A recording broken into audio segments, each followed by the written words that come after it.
Hello, this is Ken Ferry with this week's Boots in the Field report. I'm going to start the report out this week with the out-of-state crop report. Last week I talked with Keith Leverton in the Chesapeake Bay area. For them, they started the season out with what looked to be a knock-it-out-of-the-park kind of year. Unlike us, most of their planning was done on time. And they got in and got it off, and it was really cooking right along till about July. Then it quit raining. Early planted corn and shorter season hybrids did better at getting the grain fill. He said yields are in that 250 range. May planted corn got caught trying to get filled and got caught in the dry period of the year, and it backed those yields back in that 150 bushel range, while the late planted replant corn is not even breaking 100 bushel. Full season beans are running in that 30 to 50 bushel range. Some reports starting to come in, he said, on the double crop beans that are in the 20s. They're so dry right now, they're fighting field fires as they try to finish up the harvest, and they have really no moisture to get the wheat crop started. So ended up going from what looked to be a knock it out of the park season to finishing in the dust.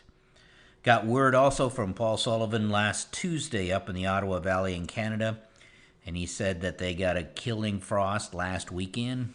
80% of the corn was 50% starch line or less, so it kind of put the hammer on their expectations in the corn crop. Also talked with Adam in Fargo, North Dakota with Peterson Seeds. He said they're less than 10% of the beans harvested. Hardly no corn is out up there. When we were talking, they had 4 inches of snow already with a forecast of 12 to 18. This was after they received 1.5 inches of rain. Said the corn made black layer and most of the beans were R7 to R8, so not a big concern about the freeze damage, just the harvest issues. Big concern on their soybean seed crop that is yet to be harvested. Up there in north central Iowa, talked to Joe. Saturday morning they were getting sleet there. He thinks they're about 20% done with the beans up there. Yields are in the mid 40s to low 50s. June corn did make black layer for the most part, so the cold weather is going to not be a big issue there from finishing it out. Here in the state, up in the Grand Ridge area, Bubba says that the April corn reports are coming in at 220 to 250. Bean harvest still pretty quiet.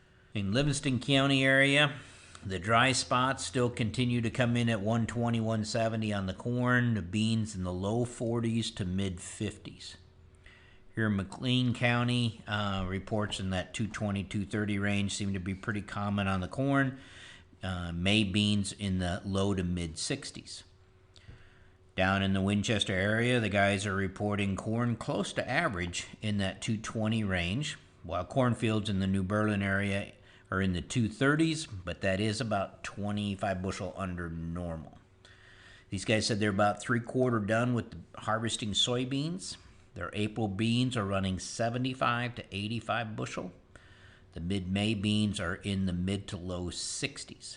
Starting to hear a few reports coming in on the June beans, and it looks like they might be with our May, right with our May beans. So I hope this holds. They're getting reports in the mid 50s to mid 60s on these June beans. So hopefully that'll hang in there. This past week was a good week in the plot harvest. Eli took out our soil health plot up in Livingston County. Yields up there in that plot range from 51 to 58 bushel. Isaac and Eli also took out a multi-variety bean plot in the Weldon area.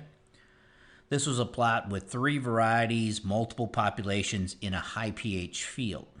Yields ranged from 49 to 83.5 bushel. The 83 bushel bean was a variety picked for high pH tolerance, so that's kind of exciting. And plus the fact it was planted June 3rd, so got a lot of digging to do in that plot yet, but the original numbers look pretty exciting. Matt and I took out the corn here at the office. Yields range from 149 bushel to 260.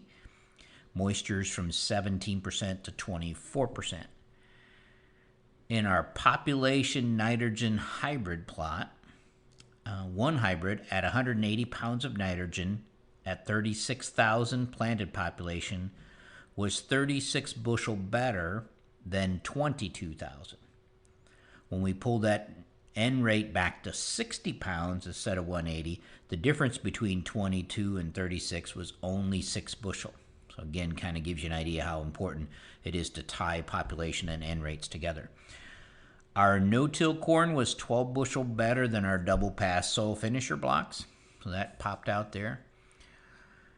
We were able to get our wheat and cover crops planted as well as our tillage done here at the Corn College site before the rain.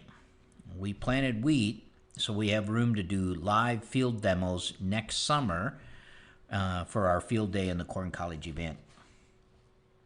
Growers have been wondering how this weekend's frost will change things going forward. From what I can tell, I don't think it'll hurt the yield. Most crops were mature enough. It'll most likely help in the bean harvest if it knocks out some of these weeds and takes out some of these green stems. But don't let the green corn fool you, both on standability and moisture. Some of these green cornfields are not passing the push test. And some of them, even though they're green, they're still testing as dry as 21% moisture. So pest teams stay focused on watching these fields as we build the harvest schedule. I know no one wants to pay any more than they have to for drying costs. And yes, at this point, bean harvest should take top priority. But take it from your peers up north, looking at the snow-covered beans they have to deal with and the snowdrifts in the cornfields. It won't be long, and our bean harvesting days and hours will become limited. But I don't think we want to sit idle till noon waiting for beans to cut when we have all of our corn yet to harvest. While drying 23-24% corn isn't exciting, picking corn in the snow at the other end of this harvest is not very exciting either. It's time to combine corn in the morning, switch to beans when they're ready to cut, and then back to corn when they get tough and be ready for the next morning. Getting this crop out by Thanksgiving is a tall task.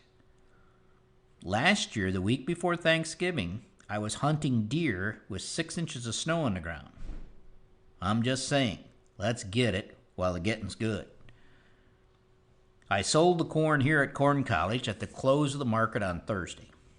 I told Janine the bottom should be in the market today because I sold our corn. Last year it dropped 13 cents the day we harvested. This year it dropped 14 cents. Janine asked, if you know it's going to be in the bottom, why are you selling it? It's because somebody's got to do it. And that's the kind of business we run here. We're willing to take the hit for you guys. So enjoy the price rally. Not sure how long it'll last. Soil testing crew here continues to clean up fields. Don't forget to call them in as soon as they're harvested. To stay up to date, check out our website at croptechinc.com and subscribe to our podcast, Boots in the Field Report. Keep her safe, keep her moving.